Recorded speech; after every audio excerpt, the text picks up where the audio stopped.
Okay, so God just blessed me just to show y'all how I look, that I'm beautiful. They were trying to starve me in Houston, Texas, in the jail cell while pregnant, and after I was released on all charges, they were still trying to have me outside, starved, because I didn't really have the resources, and they were denying me into the organizations. So they denied me into all of the shelters here in Atlanta, Georgia, and I was sleeping on a bench. I had my grandmother purchase me a Greyhound ticket. So they are setting me up outside in Atlanta, Georgia, and they have been setting me up outside in Atlanta.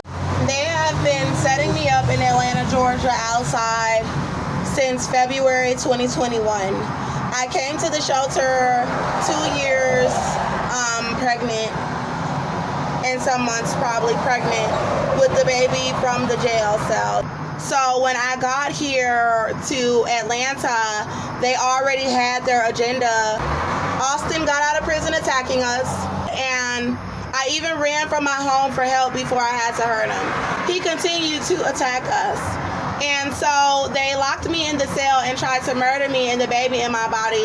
So I don't appreciate people still trying to cover it up. I was trying to run from Austin and get away from him. He wouldn't stop abusing me, and I just want my son. So I'm being denied medical care. So after they made me leave the shelter when I was putting out videos of my baby's heartbeat online, and that was a good look for me as a mother. You know, I had to travel all the way from Texas to get away from domestic violence. I got myself into a shelter in Atlanta, Georgia. I'm pregnant and abused. And then everybody's lying about it and saying she's not pregnant still, and she deserved to be outside. And I took the initiative to cross state lines to come here to get into a shelter. So how can you try to say that I didn't do everything I could as a mother? These are people just trying to, it's white women and it's black women, it's women of all ethnicities trying to abuse another woman that you don't care for. But God cares for me, because they know that they should have allowed me into these shelters, but they're trying to be a part of the litigation abuse to say, oh, we're going to retaliate against Andrea for hurting Austin because he's white. So we're going to stop Andrea from being able to get into shelters, and we know that she's pregnant.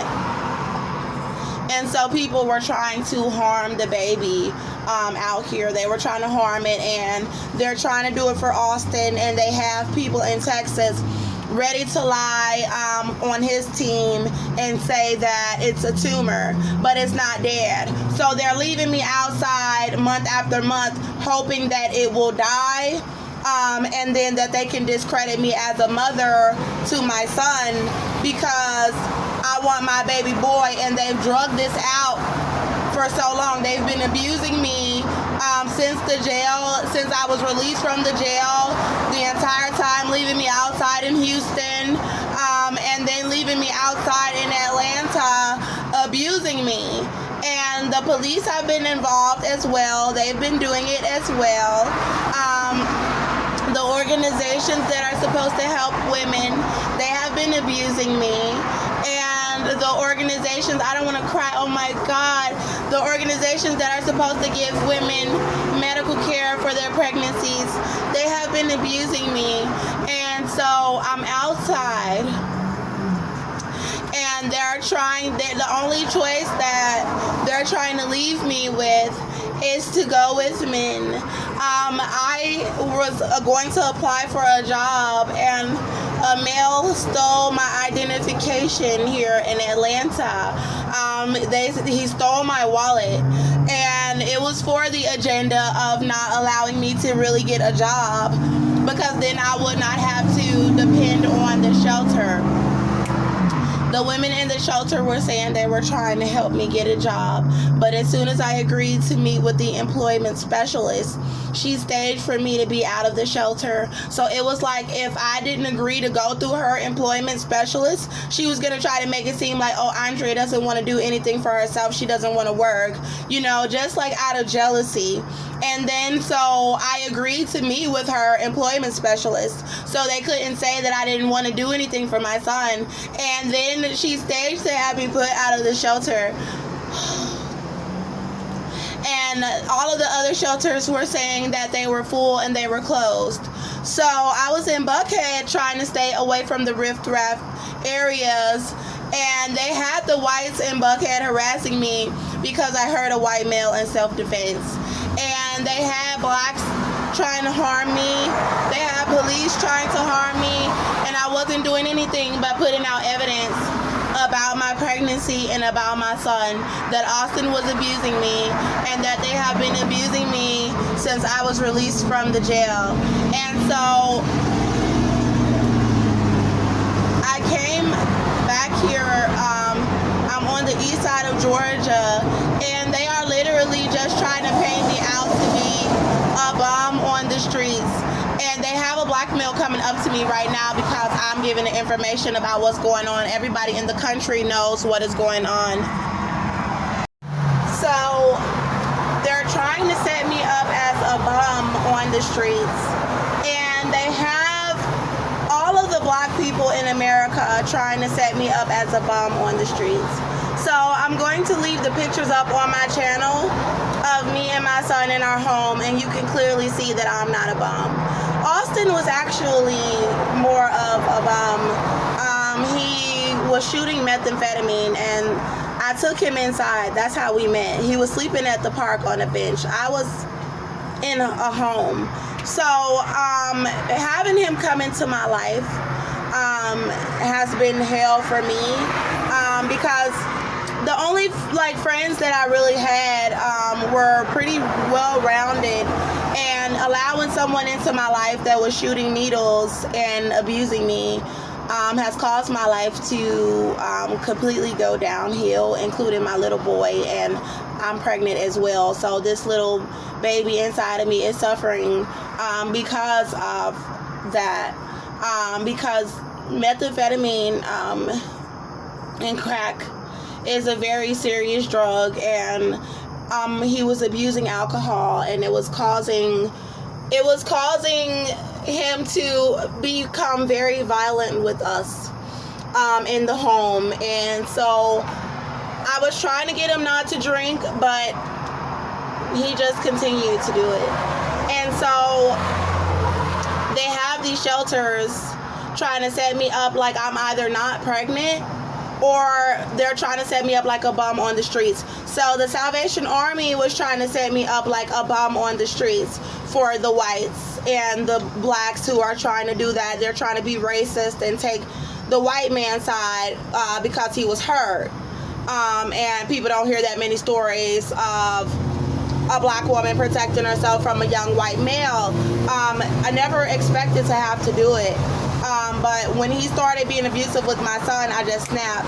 And then so they threatened to harm him, my son. And so they had another shelter say they would take me in like months later when I had went to Buckhead. So that was probably about maybe a month ago. And still pregnant with the baby inside of my body. Like, you just left the baby in me. It didn't die. It's still in my body, and I want it out of me. And they're not helping. They're just trying to get their way and hurt us. And so this shelter said that they would not give us food. So they were trying to starve us outside, and they were trying to make me have to get the food from men instead of organizations that are supposed to help women. Don't know how long I'm gonna have to carry the baby because nobody's helping me get the baby out of me. I may need some sort of intervention, you think? And so the baby has not died yet, and I've still been doing the heartbeat readings, and I'm showing a lot, walking very pregnant, and it's sad to see people try to set you up like a bomb and then say that your baby is going to die in you, and I've been carrying it this long. And then try to keep my little boy from me. So this organization said they did not give food.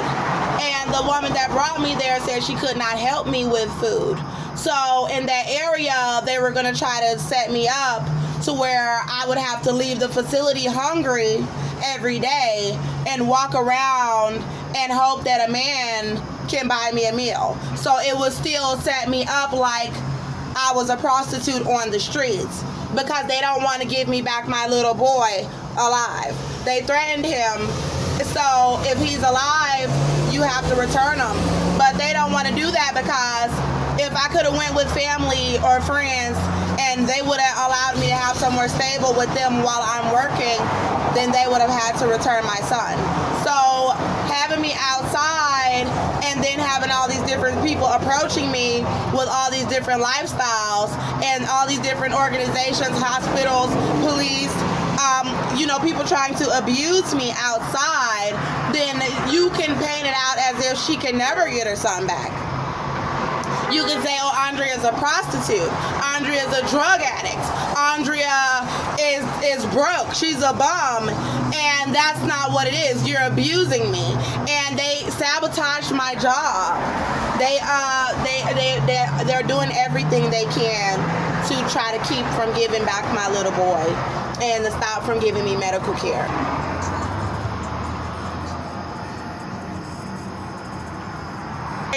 It's one thing to lie and say your mother doesn't want you. The blacks are being racist. They're trying to get cool points.